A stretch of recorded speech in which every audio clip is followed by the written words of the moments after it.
Hello and welcome to the Young Film Academy podcast, the essential podcast for teenagers looking to find their way into the creative industries. I'm Dan Allen and I'm joined this week by the one, the only, Hilary Jones. How's it going? Very well, thanks, Dan. How are you? Yeah, good, yeah. Enjoying myself, having a good time. Been, I've set myself a new focus, which is build confidence. So I feel confident about that. I don't know good. Well, feeling confident, it sounds like the place to start. It does, and that's going to come into play, I'm sure, with what we're going to be talking about today.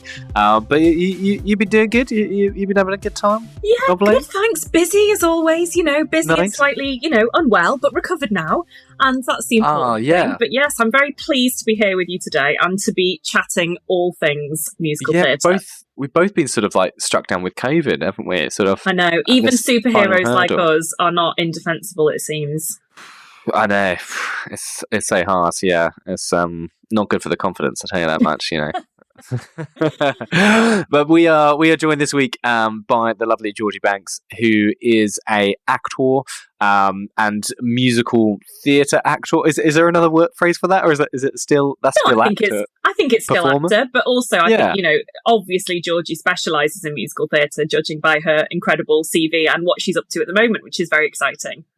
Yes, absolutely. So Georgie is literally in the middle of tech rehearsals for Shrek the Musical, which is in London at the time of recording this, which is very exciting. And we are excited to hear all about that journey and what that's been like. So, and welcome to the show, Georgie. How's it going? It's good, thank you. How are you? Very good, thank you. Very good. Well, we're very excited to talk to you as a sort of, musical theatre professional, which is very exciting. So how's the journey been going so far? I mean, it's a roller coaster for sure. Where shall I start? Well, I was wondering, so my only experience, Hilaria's going to have a lot more experience than this because obviously she's an actor, so she's auditioning all the time for like film and TV and stuff. I don't know, stage stuff, Hilaria? Do you have many stuff, stage? But not musical stuff. No one needs to hear that. Sure. So my only experience then is literally school musicals, where I sort of know how that works. In the sense, it's almost like 3 auditions, I suppose, is from what I vaguely recollect. What's it like? How's it different to that process, I suppose? I mean, each production is different. It depends on the team and how much time they've got to actually cast it. But it can go from being cast off a self-tape that you've done once or twice to 2 weeks and 8 rounds of auditions. So oh wow, yeah, it can get crazy. Is that just to check that the first couple weren't a fluke, or? Yeah, probably. And yeah, there's so much that goes into it. You do kind of generally you'd maybe start with like a few dance rounds, and then if they want to see you for a role, then they'll call you back to do a song. You probably sing something from your own rep, and then if they like you, then they'll keep you on, and then you'll do material from the show. Then they'll partner you up with people, do chemistry stuff. So it's wow. So that literally you don't even act or sing until you've passed the dance rounds. Sometimes, yeah. Wow.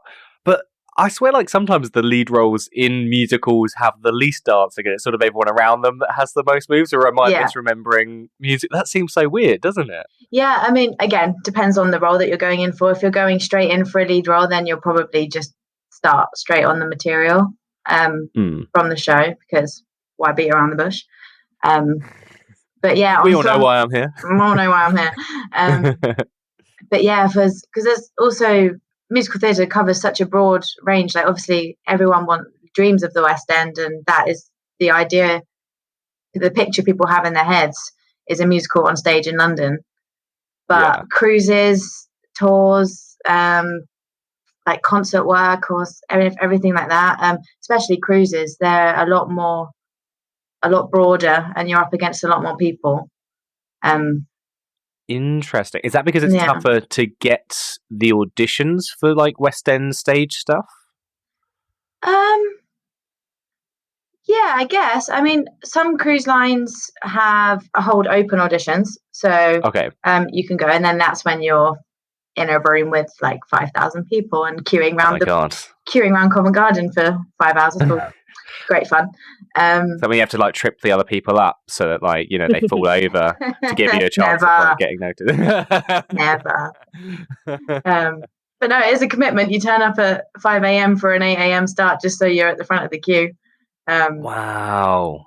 Yeah, and then some shows in London have opens as well. I've been to a couple of open auditions for Town, and people did get the roles from going to them. So definitely worth doing, showing your face. Yeah, wow. That sounds, I mean, waking up getting there for 5 or like, really early, there's got to almost be a math calculation in your head. It's like, okay, this is going to put me at the front of the queue. This is going to make me seem like I'm really interested. But at what level of early does it affect my performance? Well, we were always taught to get the train before the train before the train. So nice. even if the train that you have to gets you there early, get 2 more before. That's a good idea. That's a really good shout. And I think the same thing really applies to film as well, right? There's that saying, which is like, if you're on time, you're late. Mm-hmm. Because you just can't take risks like that. Like whatever crew role you're in, or especially if you're in cast, I suppose, a lot of the time the shooting can't happen without you, especially on a smaller production. Every single person is so essential. Yeah. To just for the ship to move.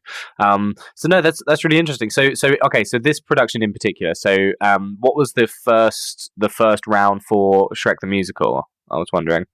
Oh God, it's ages ago. I was like, what did I do? I auditioned back in October. October. So yeah, it was a while ago. So for reference, that is 6-7 months. Yeah. And you're in the middle of tech rehearsals now, right? Mm-hmm. Yeah. Wow. Okay. So yeah, it's been a process, but but yeah. So first round, I think, because I knew I was going straight in for Fiona and not ensemble. There was a dance call. We did learn a dance. We learned Freak Flag from the show. Did we do that first? I think we did that first, and then everyone that was in. So there was the girls that were in for Fiona were there, and we also had the dragons in as well. So I think it was all like female identifying cast members auditioning. Superb. And so then we all learnt the dance, and then we all came in respectively and did our bits and bobs.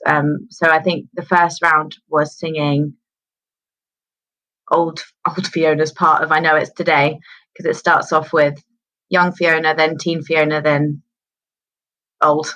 So which one are you in the journey? I'm old.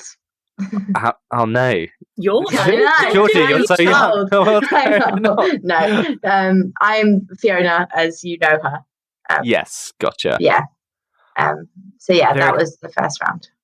And there's obviously, were they trying to pair you up or triple you up with people during that process as well? Because I wonder if there's an element of they're then trying to find people that maybe look like each other. So it's like, then you start to become a set. Perhaps. In one of the recalls, we did that. So we sang I Know It's Today with the three of us. So we did it in different configurations of like the younger girls. And then we'd have like pictures taken with each of us, and the other people that were auditioning for Fiona as well did that as well. So there was a lot of different ways it could have been done.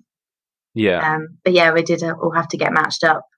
And the two I was with ended up getting the part. So it's quite nice. Oh, amazing. so it literally was like they were probably looking for collectives, and which I suppose makes their decision easier, but also then harder because suddenly, you're used to going in and it being completely on you, and now suddenly it's on like the three of you, even though you probably didn't clock that was 100% going to go that way at the time, and they might have changed their mind, I suppose. Yeah. But so the team, I assume, was very good, the team of Fionas. Yeah. No, the Maddie who plays Teen Fiona is just unreal, and she's better than me. Every time she opens her mouth, I'm like, you should just do my bit. Don't even worry. Don't worry about it. I'll go. See you later. And Tilly and Sophie are the two young Fionas. They're splitting the role, so they have one show off. So it's not, so they don't get overloaded. But yeah, they're great. Did you get brought back together then as a group for like another round of auditions, or was it?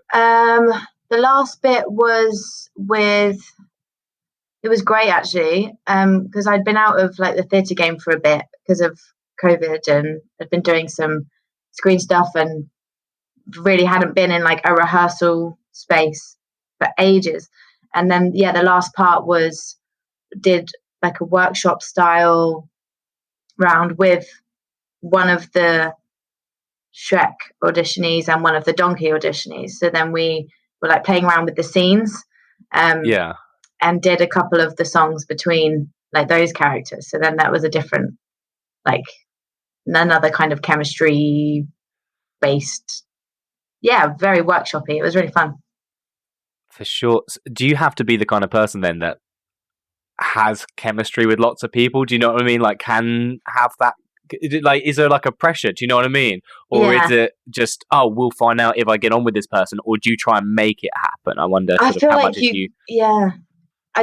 you can't make it happen. If it's there, if it's not there, it's not there. But I mean, I think it's hard. You have to be a pretty bad person for it to just to like things not to gel. I think, especially like stagey people always get on with each other because we've got too much in common. But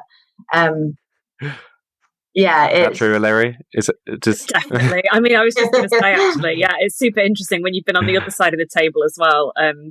As a director looking for actors, I think it's really interesting what you said about chemistry, Georgie, because I think it is the kind of thing where if some people just naturally have it with each other as well, and you can read that. Of course, you can contrive it and you can fake that you're best friends with somebody in the waiting room just to try and get ahead. But I mean, it's just really obvious. It just screams off people when people get on with each other. And also when actors have a similar way of working. So when they're, when somebody is playing a scene a certain way and somebody else can go along with that as well and be adaptable to how you've kind of prepared it in your own bedroom at home.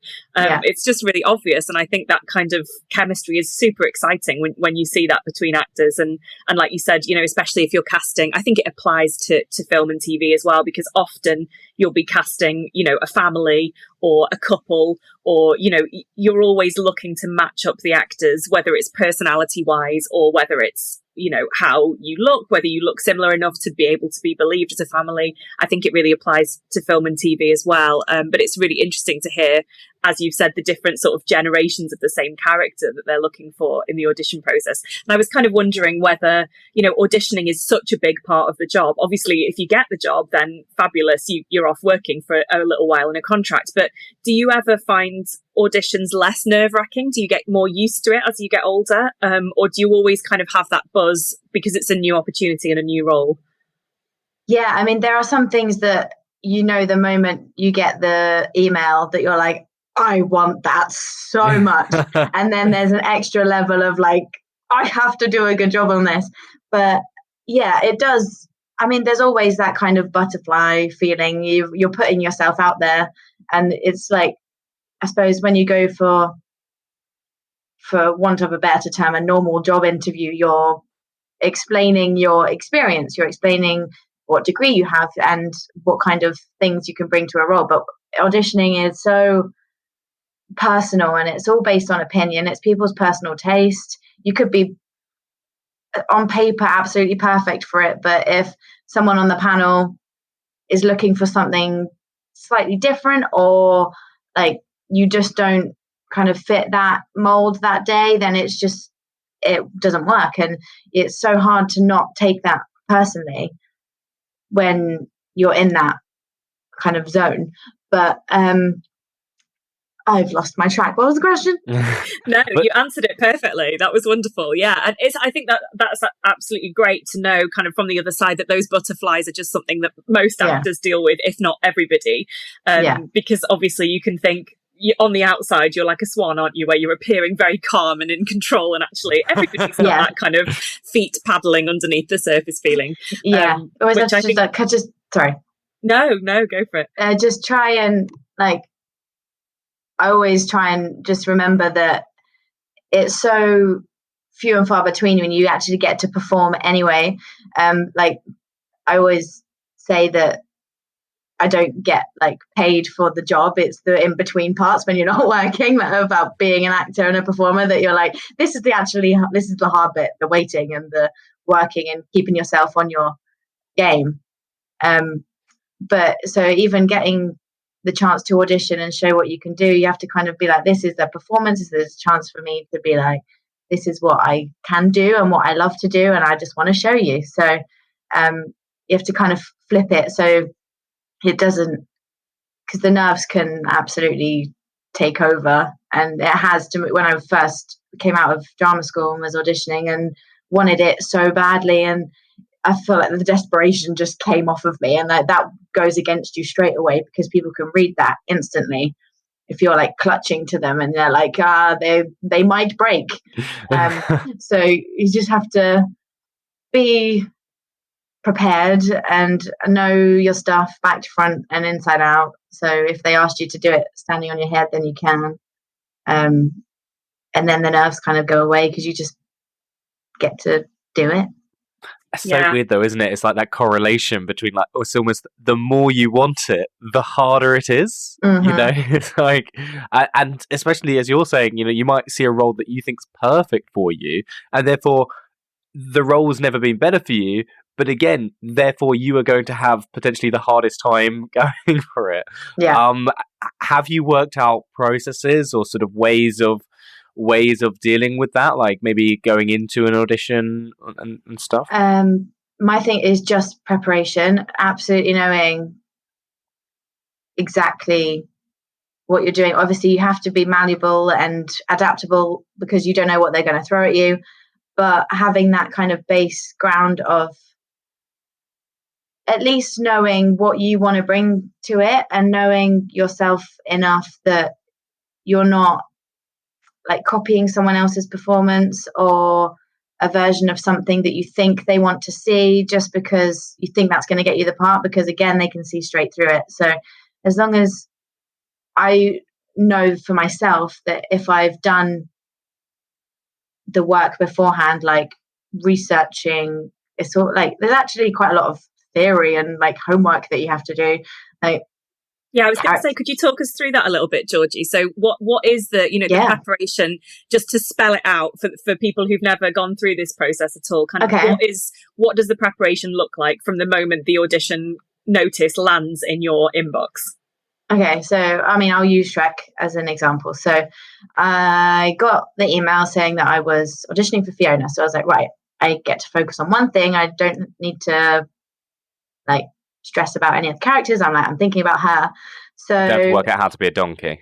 No, although that would or be a dragon. Yeah, I'd probably be much better suited to the donkey. So then I would find out who wrote the show, go listen to the soundtrack, find out. Obviously, it's different if you don't know the show, but Shrek is a iconic story. Everybody knows it, so your mind immediately goes to that. So then, is it songs from the film? Sorry, I just wondered. I'm a Believer's in it, but everything else is freshly written for the Broadway version. Oh, fantastic! So it's wow, a proper shebang. It's great. Superb. Okay, great. Sorry, that's okay. So then, I guess my drama school practice would come in, and I can hear my acting teacher in my head do your character studies, do your So then I would, if I just had one song to do for the audition, I would just focus on that for the moment, because you have a broad idea of what the character is, but you're going in and performing one thing in that moment, and you have to understand what you're singing about. You need to believe what you're singing about. So then it's just kind of that basic process of, what am I thinking? What is she doing? Where is she? And answering all those questions for yourself. No one else needs to know about it. It's just, if you've got it going on in your head, then people can read it, and it then becomes something. You're not just standing there and singing a song and doing a few hand gestures or whatever. You can see what's going on, and then you plot. I would plot like the journey of the song, where she's going. So if there's, so like, I know it's today, she starts off in the tower. Well, the whole thing is set in the tower. So at first I'm like, right, she's been in there for a really long time. Didn't want to have to bring up COVID, had 2 years of isolation, can kind of know what that's like. She had like 23 years of it. So I'm like, right, up that. Try and get into that kind of frame of mind about it. And then accidental method acting, like prior to the audition. I mean, yes, you really shouldn't have caused the pandemic just for that, though, Georgie. I mean, sorry. So yeah, then just kind of plotting the journey. And so at the start, you figure out what she's feeling. Why, also a big thing is, why is she I always have to ask, why have they started singing? Like, what is that point that makes it swap from scene to song? Because I think that's where people have people that don't tend to like musical theatre, that's where the issue lies. It's like, why have they just started singing? But if you can make that reason for yourself, it's normally because the spoken word cannot do enough. And the only thing to do is just burst out into a song. But I actually do that in real life. Oh, same. All the time. Yeah, it annoys my flatmate, but they're very realistic. I need to see it. We need proof of this, Dan. Yeah. Next episode. I'll record some stuff for you. Great stuff. I think that's really interesting what you said, though, Georgie, because I think there is that moment of disconnect sometimes, like you said, with, either people who musicals aren't really their thing, but if you can nail that moment in terms of where it goes, as you said, from speaking into singing, it feels like the most natural thing in the world, and like there is nothing else that would suffice, really, like you've said. And I think that's such a great, to think that you're thinking about that even in the very earliest stages of your preparation, how to naturally kind of slide into the song from the scene, I think is a really fascinating thing to get an understanding of as well, because it shows you, really it's not that different, I imagine, then when you get into the rehearsals, and that's what you're working on. You've got other people's opinions, of course, in rehearsals, and you're taking that on, but really it's the foundation of what you're building towards the show, even from the very first audition. Exactly, yeah. And like the foundation of all of it is acting. Like there is no musical theatre without the acting, because again, if you just stand there and sing a song, no one's going to care. You can have the most beautiful voice in the world, but if you're standing there like just no one's going to care, no one's going to believe you. So the acting has to be the acting and the character, and the work that I actually like really love doing, the homework. Like my notebook upstairs is like chocker. Amazing. But once you've got all that kind of stuff down, then you just don't have to worry, because then once you've done all of that and it's in you, and also relating yourself to things, like there was a lot in this that I could be like, yeah, I definitely know what that feels like. So then you can play on it and use it. And then when you get into the rehearsal room, and at this point now it's tech, like the show is complete, we've done everything's set, we know what we have to bring, and we know that there might be some slight tweaks or everything, but it has to now just kind of be autonomous, and because there's other stuff you now have to think about, like set changes, and don't get crushed by that tree that's coming on, and like, so you have to know like that the character and everything is there, so you can just get on and do it and be of service to the story, because that's the main thing as well. You can get so wrapped up in like, I am doing a show, it's about me, I am going to I have to be good, I have to be like whatever, I have to live up to expectation, blah blah blah. But like, as long as you serve your part in everything else, then you've done a good job.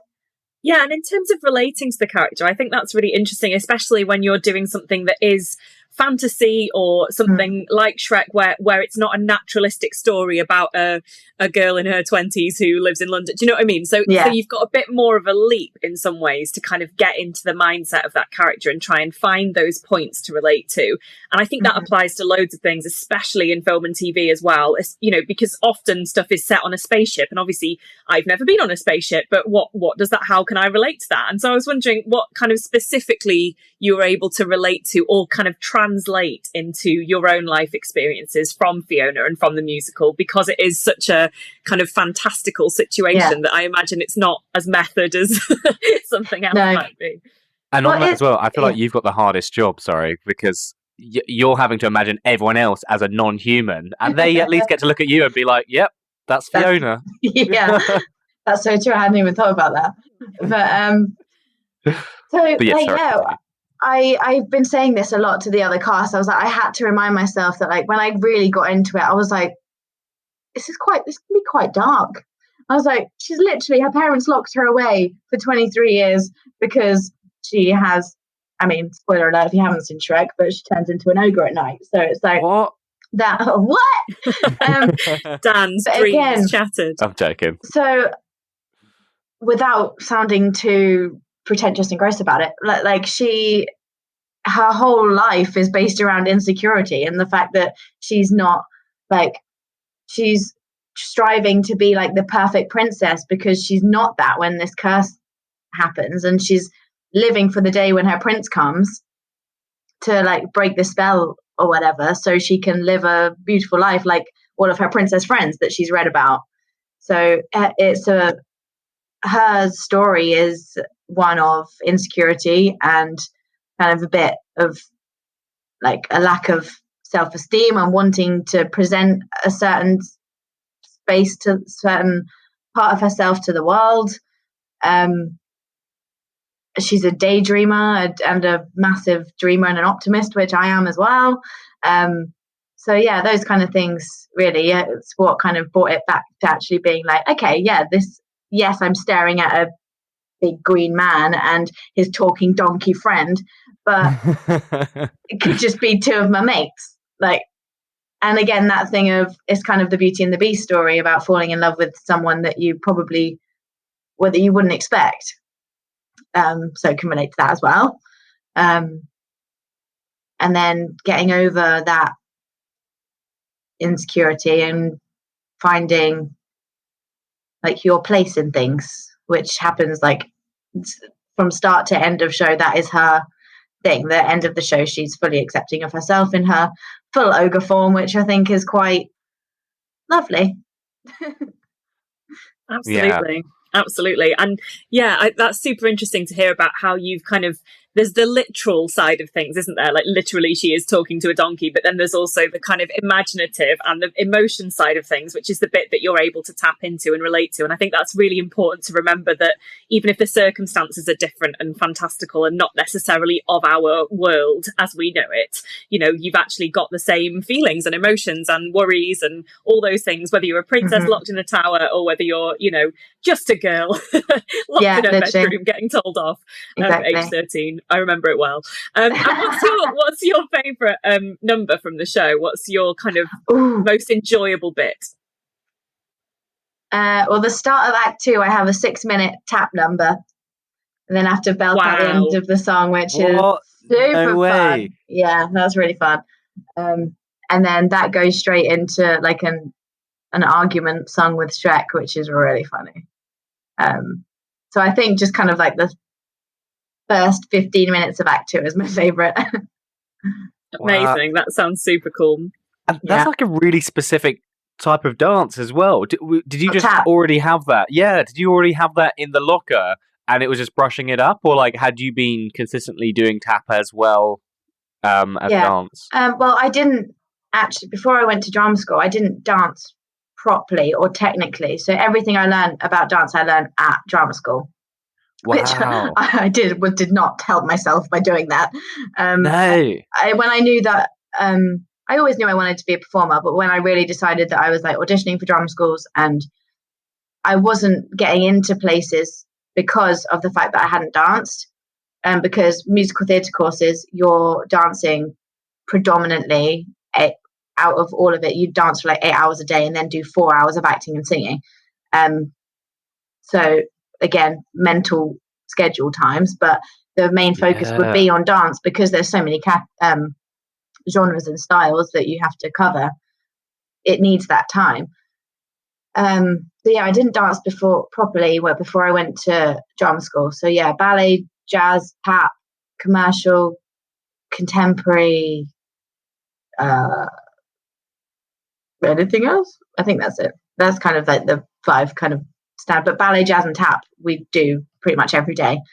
So I had 3 years of solid, just absolute drilling it, and I could move before I went, but I had no understanding of how to connect anything. And one of my teachers always used to when I started, used to describe me as one of those, the blow up things that like they stand up and they're like this. Georgie's doing an excellent waving around in the wind impression for those of you who can't see it right now. It's beautiful. Wacky waving inflatable arm tube mans. Yes, one of them. Yeah, So yeah, I had a lot to work on, and there were times when it was really hard and I really couldn't be bothered and I didn't want to show up because it was exhausting. But I'm glad I did, and I wouldn't be able to be doing this show if I didn't stick at it.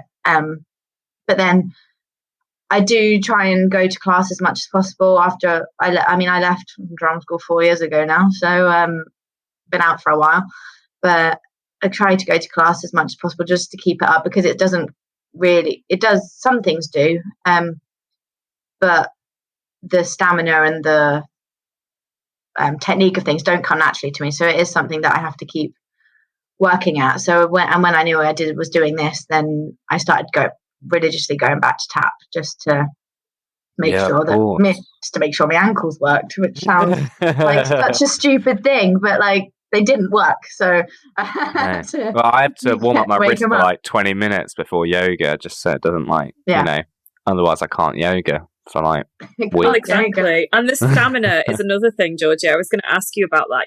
How do you look after yourself when you're in a show? Because it is so demanding, even though people say, oh, you only work for 3 hours in the evening or whatever it is. But obviously it takes a huge toll on your body physically. Yeah. And, obviously you have to try and stay in shape and not pick up injuries, etc., etc. So how do you kind of look after yourself when you're in a show? So I do try and go to the gym. I don't love it, but I do try and go to the gym just to keep myself ticking over. But dance classes are the best way, I think, to do it, because it's the only way of kind of mimicking that movement. Dance is the only form of exercise where you are literally using every part of you at all times. So doing that, and I'm unfortunate in the fact that everything that I put into my body affects me like that. So if I'm not eating right, if I have a bit too much wine the night before, if I go out and I'm screaming and singing too loudly, then I'm wiped out for a week. But there's some people that can do that and be absolutely fine the next day, but I'm not that person. So I do have to be careful, and it's not a sacrifice because you get to do what you love to do, but I have to be wary and just be sensible. And what I always have water at all times, and I have my vocal steamer thing that looks a bit precarious, but I try to steam my voice like 2-3 times a day just to keep it alive and hydrated. That's the main thing, because my voice gets that thing that Simon Cowell does, where you put like a towel over your heads and you have like steaming water. I think that's the budget version, Dan, for sure. Do you want to see it? I've got it just there. Please, that'd be great.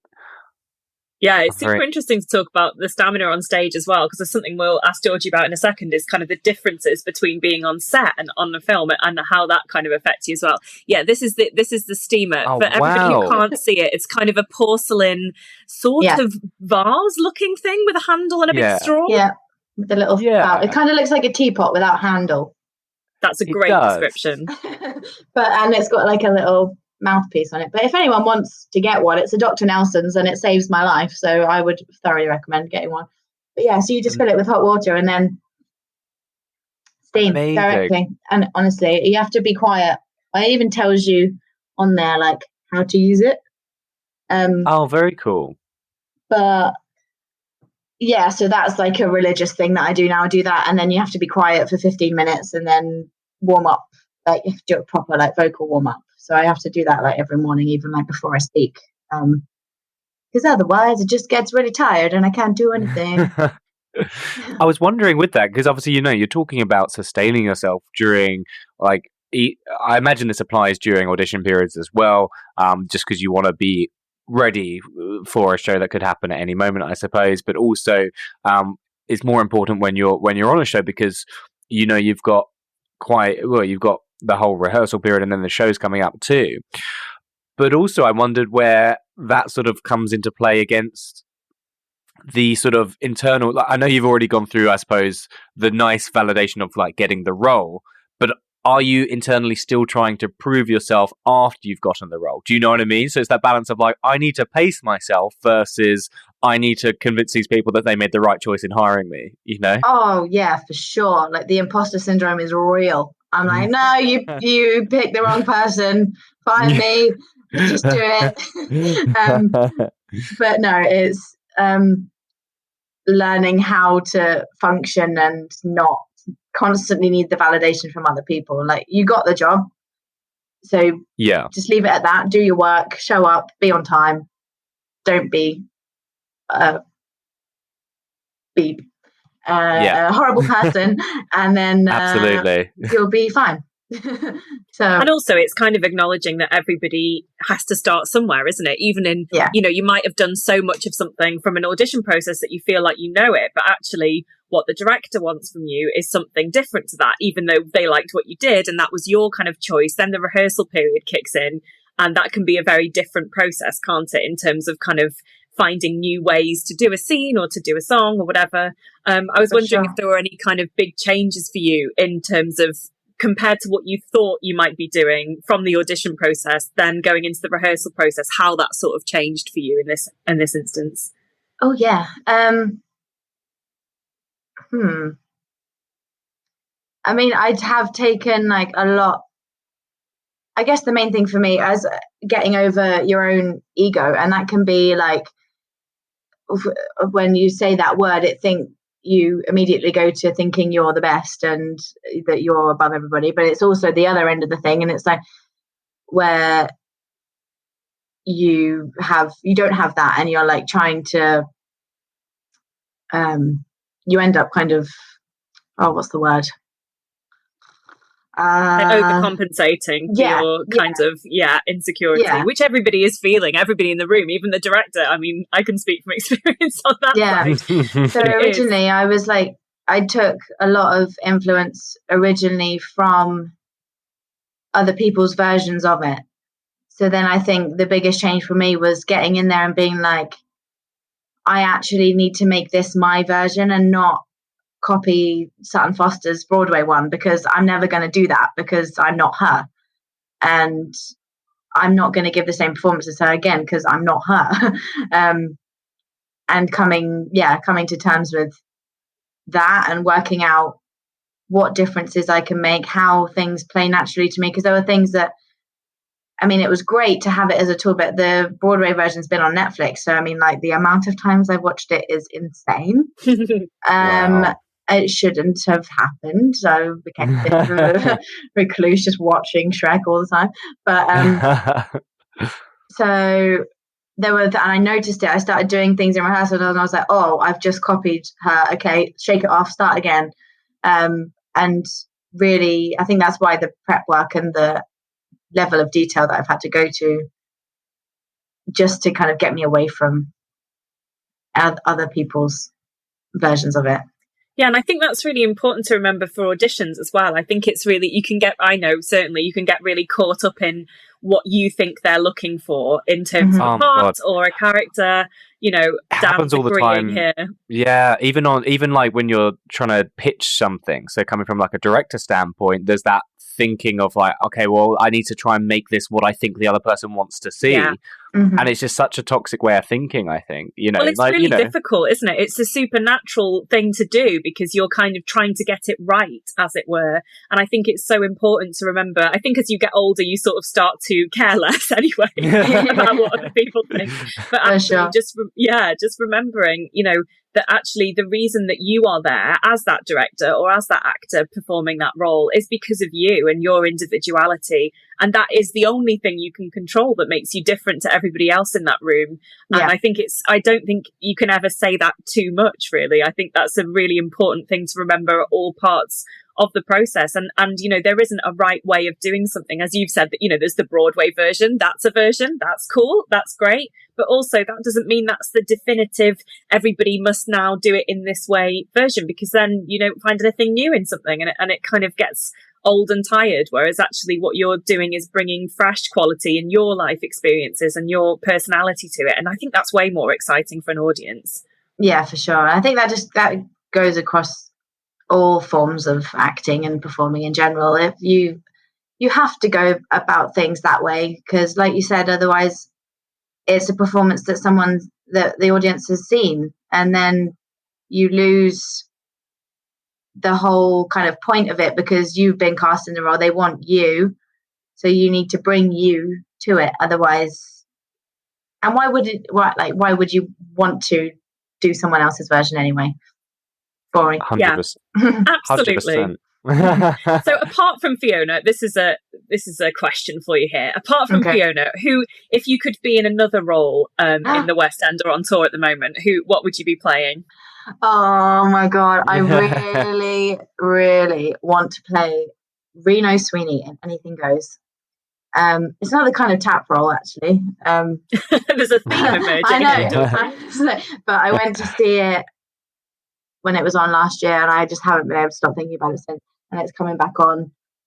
Carrie Ellis is doing it, and she's like one of my idols, and I'm obsessed already. She's not even done it yet, but ever since I saw that, I was like, she's just so cool. The role is so cool. I'd also like to be Glinda in Wicked. We'll put the vibes out for you into the world for Glinda. I love and it. I'll manifest it for you as well. Oh, the whole Wicked is like, it's like my favourite musical. Obviously, I'm coming to see Shrek, so I'm very excited to see that. But I don't know the songs yet. So it's got Wicked. better green people in it, Dan. So I think I've heard it's got way classier green people. So one thing we like to do on this podcast, Georgie, is just to sort of round it off. Really, sort of give people an idea of how you moved into the industry. And then sort of the advice you would give your younger self, basically. So firstly, so we'll let that fester. Big question. Big question. But firstly, what were you doing in your teenage years that maybe either led you towards this or didn't, But were you in school plays and musicals, or were you just sort of, what were you up to? What did I do? So I was always in like the performing arts aspect at my secondary school. I was put in Stagecoach on Saturdays, like a Saturday theatre school, when I was like 6. I did Stagecoach as well. Yeah. Big up. Oh my God, look at that Stagecoach. Sponsored by. Not really. Advertising. I've heard the Young Film Academy is better, but that's 100%. If you want film training. My parents put me in Stagecoach when I was pretty young. I was like 5 or 6. So then I always did it on Saturdays, and then that was kind of it for like the childhood. I'd just do it on a Saturday, and then we had a few really cool opportunities with that. Like I performed at like Her Majesty's Theatre in London, and got to be like oh, like wow, this is huge, and like experience that. And always grew up kind of around the theatre. My nan and granddad would take me to see shows. I went to see Chitty, was my first show when I was like 6. So always kind of had it in my brain, and it was a massive part of like my life. And then primary school didn't really have that kind of opportunity. Like you just don't really do that kind of stuff at primary school. then secondary school, we'd have the whole school would do a musical at the end of every year. The whole school. Yeah, so you'd audition. It had to go through like a whole audition process. So that was my first kind of like knowledge of auditioning and figuring out what that meant. And did like drama and all that kind of thing. And GCSE and A level, we had like an actual performing arts course at our school, which I think was pretty rare. So we'd do, on top of the school shows, we'd do our own like 2 shows every year. So we did Mamma Mia, We'll Rock You, Oliver. What else do we do? Jesus Christ Superstar. Those are amazing shows to be doing, though, at an early age, you know, because I know that normally there's cost and rights issues and stuff like that. Yeah. I think we did Bugsy Malone, and that was like, yeah, maybe did Joseph, but apart from that, it was all sort of custom stuff. Yeah, I'm really grateful that they were gave us so much time to be able to do that, and we had a theatre and an auditorium with a stage in our school, so we got to put on like actual shows, which was always great. And then I actually got into the drama school that I ended up going to. I actually got offered a place when I was 16, but I didn't go then. I did my A levels, did performing arts A level and English. So stagey. And what made you make that choice, Georgie, to sort of carry on with A levels? Was it knowing that you had that place in the bank that sort of gave you more freedom, or was that something that you always wanted to do? Yeah, I mean, it kind of came as a surprise. So that summer I went to West End Stage Summer School in London. So I spent the week there, and you train at you rehearse at the Guildhall Drama School. So then when going there, that was my first I was like, oh, like this is how you do it. I just kind of thought you could do it. I didn't know or even think about how you actually get there. I was just like, well, I want to be an actor, so I will. So, that's not a bad attitude. I like it. So bold. Then I was like, oh, okay, so you have to go to school. You have to train. So I would have that in my head. And then one of the choreographers there was the principal at the college that I went to, and asked me to audition when I was there, and I did. Offered me a place. I was 16, and I just I don't think I thought it through enough. I think I would have gone. My parents wanted me to do my A levels, and I was just a bit like, yeah, whatever, I'll do. Okay. I didn't really have that much of an opinion on it because I wasn't expecting to go then anyway. So I stayed, and I'm glad I did because obviously I still got my friends from sixth form and stuff. Did my A levels, and then went when I was 18.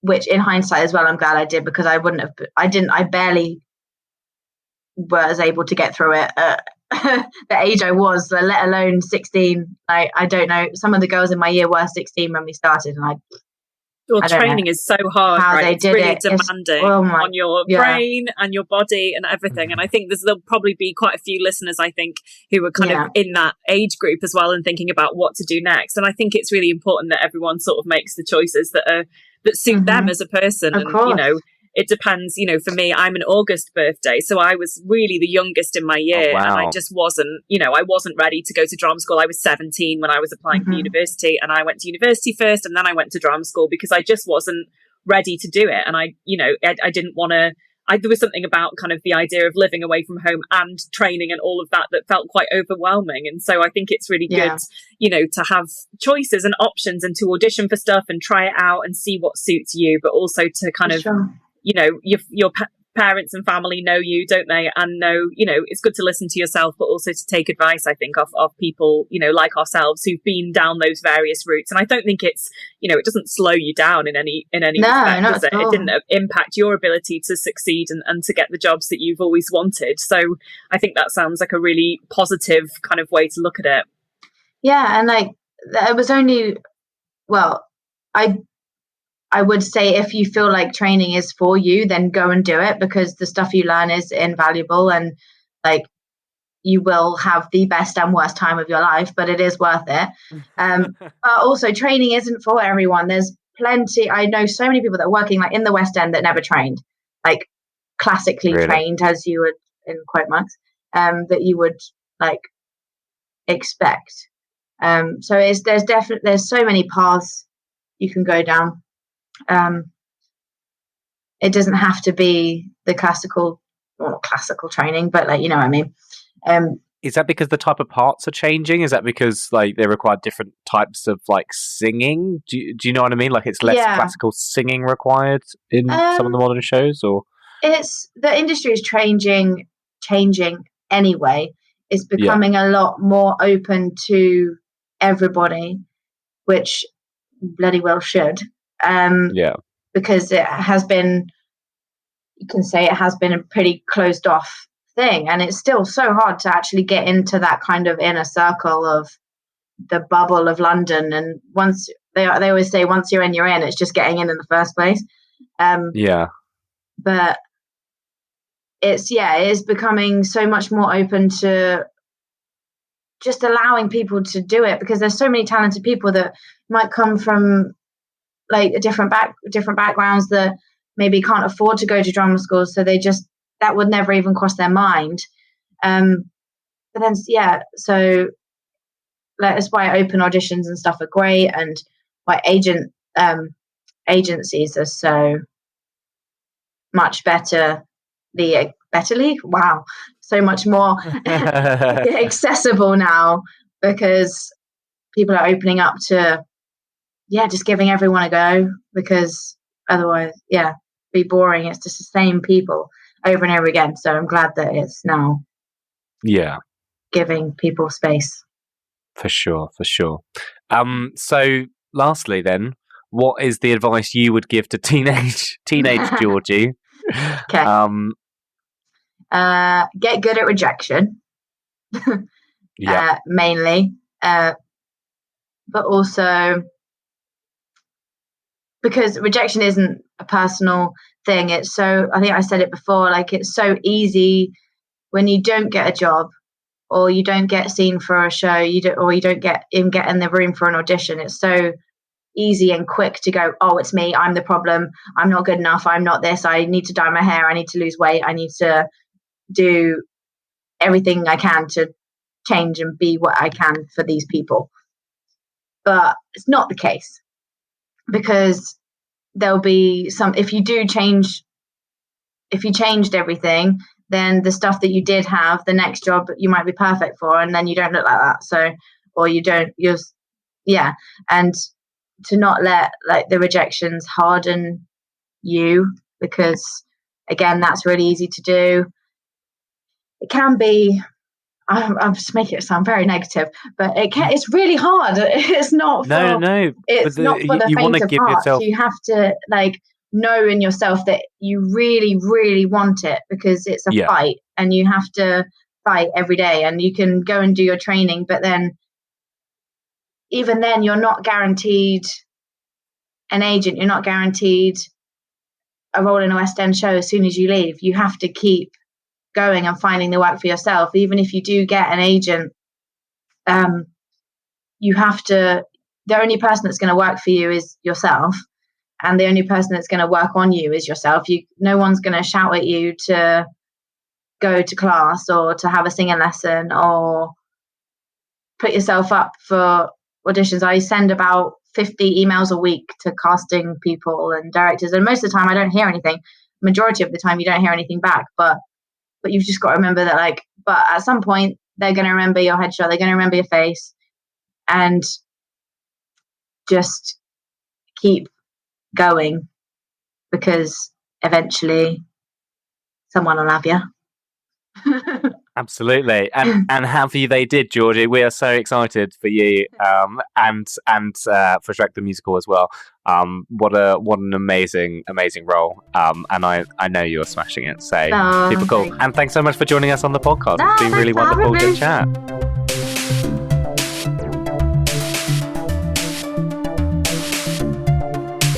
that was amazing to hear from a musical theatre person, I think. Larry, how did you find it? Oh, so interesting. It's just awesome to hear. I think, especially it's quite hard to kind of get actors when they're in the middle of a job because they're so busy and their time is so short and they just want to be lying down in a dark room when they're not in rehearsals or on stage. So, I mean, it was just so great to hear Georgie's perspective on everything and to hear, there's similarities really from an actor's perspective about, the things that really unite all actors, no matter what part of the industry you work in, or, the things that we worry about are all the same. The ways that we sort of prepare for things have similarities. And I think it's really amazing to know there's such a huge community out there of people that understand what it's like to do that for a living. 100%. I mean, we talked very briefly off air, didn't we, about sort of that whole separating yourself from your work, right? And how hard that is. And it was so interesting hearing that sort of feed in to musical theatre as well. And also, I've even found it with when you're writing stuff, especially if you are conceiving of ideas, you're putting yourself out there, aren't you? Like constantly. And I think even more so when you are a performer, part of your product is your image, and so when someone is rejecting you for a role, it's like you yourself are being rejected, and that must be so hard.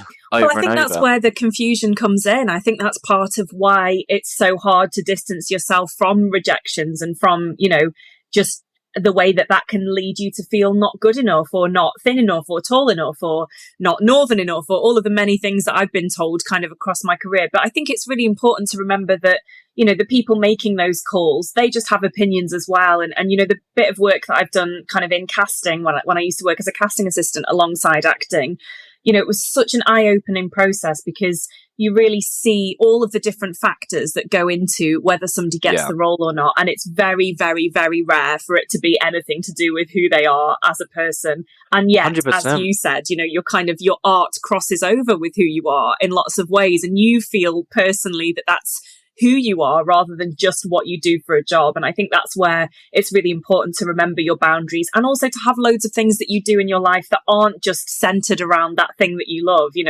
Often we've all started out in school it being something that we really love, and it's easy for that to kind of carry into your whole life. But when it becomes your job, I think it's also really important to have other things that you enjoy and separate life to that as well. Otherwise it can all get quite overwhelming.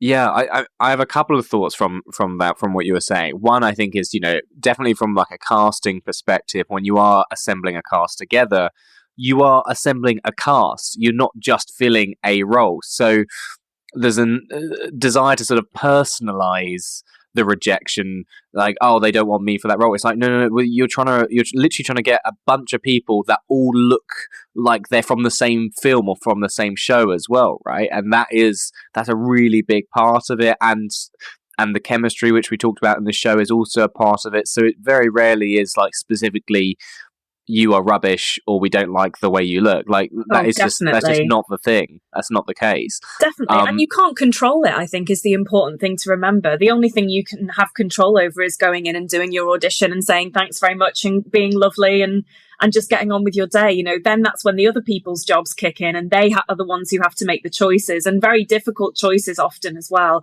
You can often, as a director, imagine, 3 or 4 people that you meet playing the role and each bringing really different qualities to it. And what you're trying to do is just marry that up with your kind of vision and idea of what the show or the film is going to end up looking like and who's most in line with what you had. And it's really hard to guess what other people have got in mind and to try and align yourself with that. So I think the best thing to do is just to do your own thing and not to worry about that. Oh my god! The when we were talking about that, like the trying to second guess.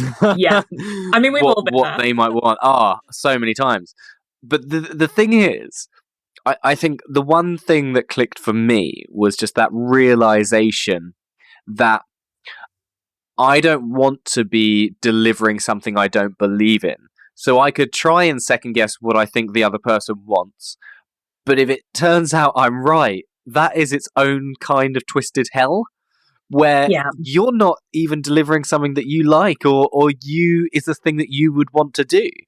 So that's going to be not super fun, and it's going to be quite torturous because you're then going to be let's say you've come at it from a perspective that you don't quite align with, you're going to have to constantly spend the whole time guessing what that perspective would do in each situation. Whereas if you just true to a vision that you believe in, then and that's a truth that you're excited about delivering, then that's going to give you the best chance of being received well, because they're going to see that it's its own unique thing, or certainly going to see or feel that you believe in that vision.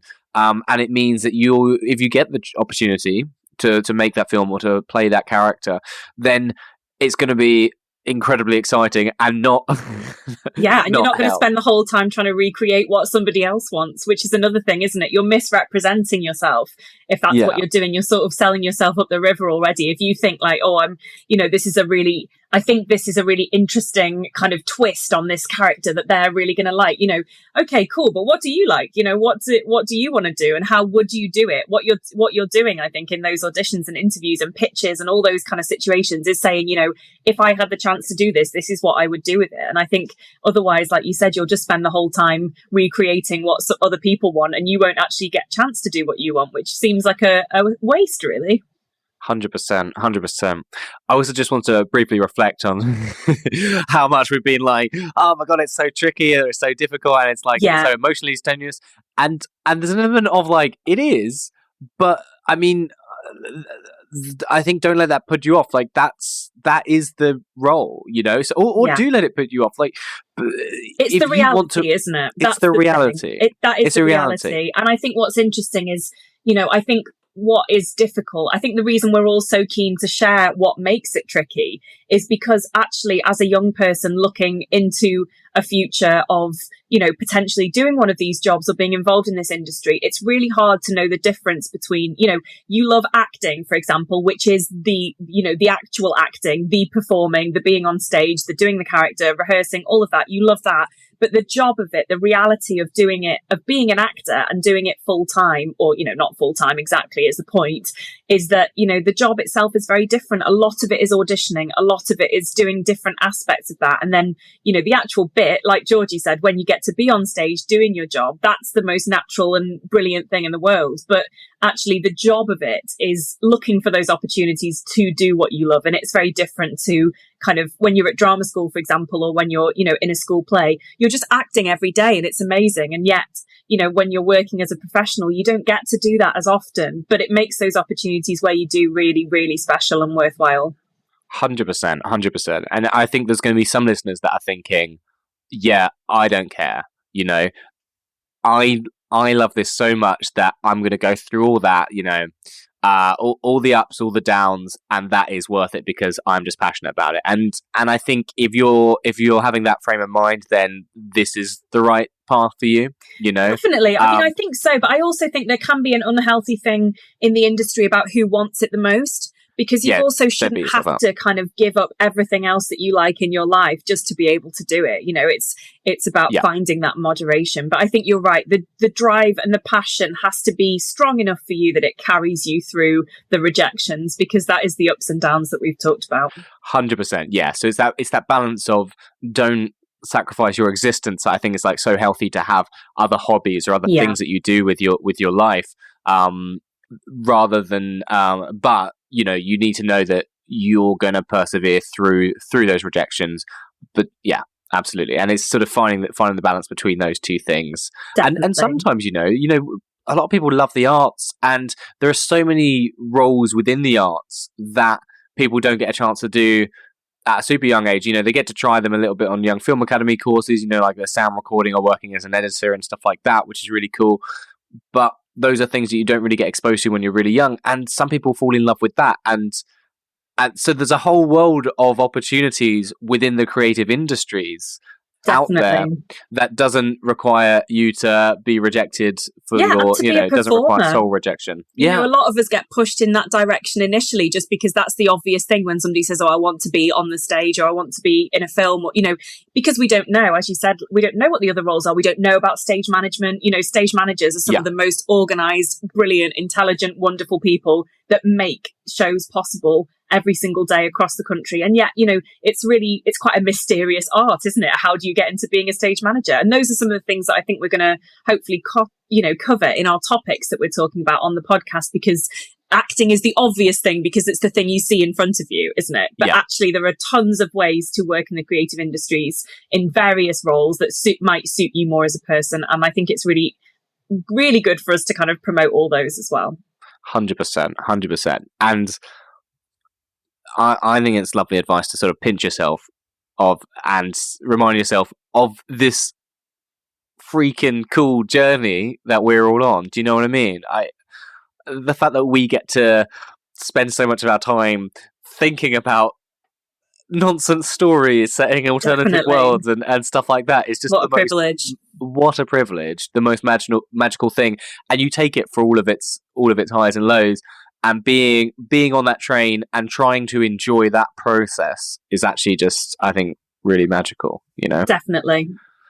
So we've got a question. Ooh. That's the pigeon arriving. That was good. Oh, that's not a pigeon. Oh, it got hit by a truck. Yeah. That's that sad. Yeah. Storytellers. We just can't help ourselves. I know. We used to do, which is more like, that was meant to be a train. That was rubbish, sorry. That's okay. We can work on the voiceover stuff, Dan. We'll do an episode on that. Sorry. Yeah, we should actually. We've got a question, though, from Leah, who is 12. And as always, we've found a nice thematic episode for this thematic question. Leah says, I can't sing. I'm sorry to hear, Leah. Oh, you and me both, Leah. Yeah. What can I do to be able to sing? So, yeah, any thoughts on there? Yeah, absolutely. I mean, this is something that I've always struggled with because I think once you say that you're an actor, everyone assumes that you can sing. Singing is not one of my strengths. I can blend in a chorus and, you know, have had to sing for lots of auditions and it's not something I've ever been particularly comfortable with. And I think really the most important thing about singing when you're starting out is confidence. And I think finding ways to build your confidence, you know, you can have music lessons at school. You can usually find a singing teacher through your school. I think just, you know, meeting up with a professional who can tell you how to use your voice, how to breathe, when to breathe, how to act through song. I think acting through song is a huge part of singing. And, you know, it's kind of what Georgie was saying as well, how you connect with a character and why they're singing and the words and, you know, whatever the topic is they're singing about. That's a huge thing. So if you like acting, but singing is something that scares you, then acting through song, I think, is a huge part of it anyway. I think finding a singing teacher local to you, or, you know, often piano teachers also will do singing lessons as well. Ask around and find somebody who you know who has singing lessons and has a lovely teacher that they really enjoy singing with. And just start small. You know, you could join a choir if you're worried about doing a solo. You could join a choir and just kind of get used to looking at sheet music and hearing rhythms and singing different songs and find something about it that you really enjoy, because I think it's not essential that you are an amazing singer if you want to be in the industry at all. There's plenty of other routes that you can go down, but I think building confidence is a really good place to start. 100%. And I think it's easy to look left and right at the kids that maybe some people are born just with the ability to hold a tune and to wiggle around on the notes and sort of do some vibrato. What's that? That's that wobbly thing. I'm not going to do an impression. You know, and some people just naturally have that control. Some people, though, have to work hard to get their vocal cords to the point where they can do that. It doesn't mean you don't have the capacity to do that. The only people that will never be able to sing are the people that say, I can't sing, and never try. Yes, genuinely. Exactly. It's a bit like, those are muscles, right? Like, if everyone went to the gym for 12 hours a day and took steroids, this is not a recommendation. You're going to end up definitely ripped, not that. Is what I'm saying. Whereas, so if you practice singing all day, every day, and took some steam to the throat, as we discussed with Georgie, then, I mean, you're going to get really good at singing. That is just, as some people, you know, you can't change necessarily the tone of your voice, and some people might tonally sound a particular way. Some people might be like slightly lower, but the actual ability to control your voice, to hold a tune, is very much a muscle.